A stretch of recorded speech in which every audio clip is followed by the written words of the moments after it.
Hey everyone, welcome back to Old Time Rock and Roll. I'm your host, David Tear, where I've been featuring my personal top 3,000 songs of the rock era from 1954 to 1999. Today I'm up to song number 2866, and that one is Back Off Boogaloo by Ringo Starr. He made kind of a strange video of this song. That's why he has a picture of Frankenstein. Yeah, I guess he made a short film, which involves him kind of befriending Frankenstein's monster. A little strange, but I guess he was the character he was calling Boogaloo. And I think the point of this song is this Boogaloo is supposed to be Frankenstein's monster trying to scare him, and basically he's taming him. He's calming him down, just saying, "Back off, I'm not your enemy. We can have a good time together," something like that. But anyway, it's an interesting song. But I mostly want to talk about Ringo, the artist. I'm sure you guys all know who he is. He's still alive. I believe he's a grandfather, maybe a great grandfather. But I mean, he was obviously the drummer for the Beatles, and I'm sure you guys all know about the Beatles. And he replaced the original drummer was this guy here, Pete Best, and I learned something a long time ago, which wasn't even true. It turned out. I watched a documentary back in the '80s, and I've been a big, huge fan of the Beatles most of my life. They were popular when I was a kid, and I think they're the greatest group of all time. But I've always been interested in trivia about the Beatles, including all their members. And I remember watching a documentary on TV back in the '80s, and I don't know why they said this, but I think everybody knows that Ringo replaced Pete Best as drummer, but I guess most people don't know why the Beatles ended up firing Pete Best and replacing him with Ringo. And what they claimed in this documentary I watched, which I think was a completely bogus claim, but they claimed that the Beatles fired Pete Best because he was too popular with the girls. They were jealous of him. And they didn't want him getting all the attention with the girls. I guess the rest of the band wanted more girls for themselves. At least that's what they said. And I actually believe that when I saw the documentary. But I learned something just maybe a year or two ago, which is that Pete Best really wasn't that great a drummer. I mean, Ringo was just a far superior drummer. I watched a video about this. This guy analyzed Pete Best's drumming and concluded that like he wasn't even drumming on time in a lot of the songs. Ringo had perfect timing with all his drums. He had more drum techniques. I mean, he was just a far superior drummer, probably a better musician too. I mean, he actually sang lead on several Beatles songs, and not just he wasn't just successful as a solo artist, he was very successful as a Beatle too. And here's I had to throw in a picture of the Beatles. This is a picture of the Beatles kind of late in their career, and that's Ringo in the background, John's on the far left, there's Paul next to him, Ringo in the back, and George on the right. And I really like Ringo. I mean, and I shouldn't get to this first. So I just want to go through Ringo's discography first. Like I said, Ringo was very successful as a Beatle, and he also had a very successful solo career after the Beatles broke up. I guess all the Beatles did, including Ringo. But Ringo, like I said, he was a good singer, not just a good drummer. He sang lead on all his solo songs, and I'll just go through. He had six top 10 solo hits in the USA. Two of them went to number one. And I'll go through them all. 1971, his first top 10 hit was called It Don't Come Easy. That went to number four. 72, he had the one I'm featuring today, Back Off Boogaloo, went to number nine. 73 had his first number one called Photograph. 74, he had a second number one. It was a remake of You're 16, originally recorded by Johnny Burnett.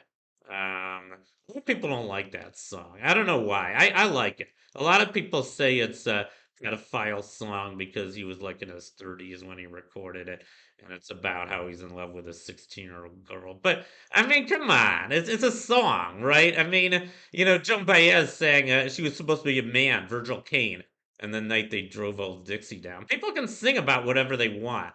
It doesn't mean that they're the character they're singing about. So just get off of it.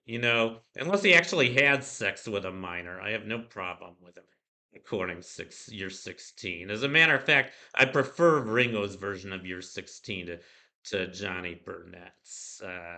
It even had Paul play the kazoo in the background, and he ad-libbed one of the lines. He said, "You got out of my dreams and into my car," which I think is pretty clever. I mean, Billy Ocean used that line in one of his hits. I think Ringo is a great artist, and I don't have any problem with the song Year 16. That one is coming up much later on my list, by the way. And his other top tens, he had "Oh My," also in 1974. That went to number 5. He also had another remake, "Only You and You Alone." That went to number 6. That was originally recorded by a very big doo-wop group in the 50s called the Platters. That one is also coming up much later on my list. I think that's a doo-wop classic. Most of Platter's songs are, at least they're well-known ones. 75, his last top 10 hit was the No No song, which I think is a pretty funny song. It's an anti-drug song, basically about how he doesn't use any drugs anymore. And he probably did stop using drugs. I think Ringo did too. Unfortunately, I don't think John or Paul ever stopped. For what I understand, Paul stayed a pothead for a long time. He even almost he got arrested for like 7 weeks in Japan. I'm sure you guys know about that for like trying to smuggle. I think it was something like a half a pound of dope back to England from Japan. So that wasn't good. But anyway, enough of that.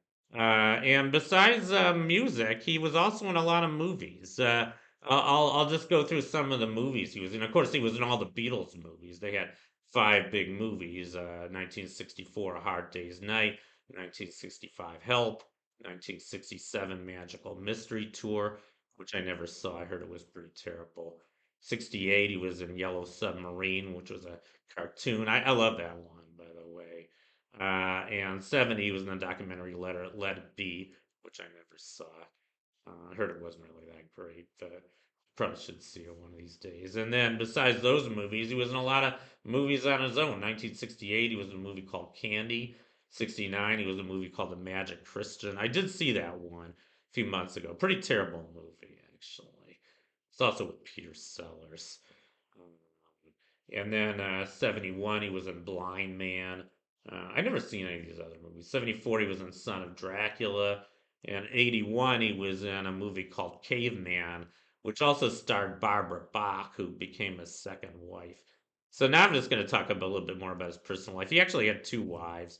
Yeah, the picture peek bastard showed that. Yeah, this was his first wife.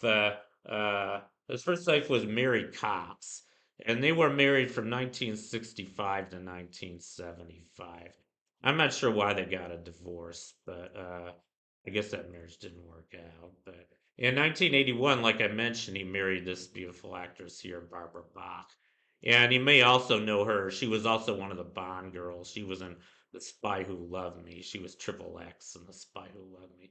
Very good James Bond movie. And she does a really good acting role in that movie. Not only was she gorgeous, but I think she was also a really good actress. And I understand they're still married, so he did really well to marry her, and I'm happy for him. I believe they have 3 children and also some grandchildren, so I'm glad that worked out. Anyway, that's my profile on Back Off Boogaloo by Ringo Starr. I hope you enjoyed it.